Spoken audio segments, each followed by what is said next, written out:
La malédiction de Toutankhamon.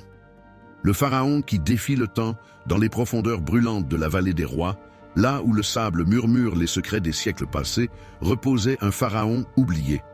Toutankhamon, le roi enfant. Avant de continuer, mettez le pouce bleu, abonnez-vous et activez la cloche de notification pour soutenir notre chaîne et pour plus de vidéos similaires. Son règne, bref et énigmatique, s'était achevé prématurément, laissant derrière lui une tombe scellée, protégée par des sortilèges anciens. Mais en 1922, un homme audacieux osa troubler le repos de ce jeune souverain. Ce qu'il éveilla ce jour-là changea l'histoire pour toujours. L'expédition de l'interdit Howard Carter, archéologue britannique, passa des années à fouiller le désert sans succès. Mais cette année-là, la chance lui sourit. Guidé par des indices, il découvrit l'entrée d'une tombe inviolée. Une excitation fébrile envahit son équipe tandis qu'il dégageait l'accès, leurs outils résonnant dans le silence millénaire. Lorsque Carter posa les yeux sur l'inscription gravée à l'entrée, il ressentit un frisson. Les mots semblaient vivants, murmurant une menace éternelle. La mort frappera de ses ailes celui qui troublera le repos du pharaon.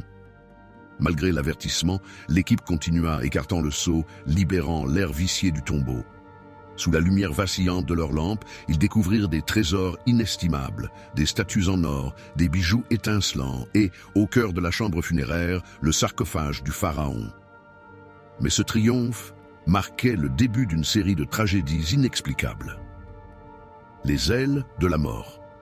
Quelques semaines après l'ouverture de la tombe, Lord Carnarvon, le financier de l'expédition, tomba gravement malade. Une simple piqûre de moustique s'infecta, provoquant une septicémie fulgurante.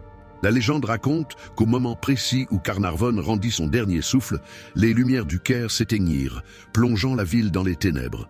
D'autres suivirent rapidement. Arthur Mace, l'un des membres de l'équipe, mourut dans son sommeil, emporté par une mystérieuse maladie. Richard Bethel, le secrétaire personnel de Carter, fut retrouvé mort dans son appartement de Londres, apparemment asphyxié. Sa chambre était sans dessus-dessous, comme si une lutte invisible avait eu lieu. Plusieurs proches et assistants de ses victimes succombèrent également, frappés par des accidents étranges ou des maladies foudroyantes. Chaque décès renforçait la rumeur. La malédiction de Toutankhamon était bien réelle.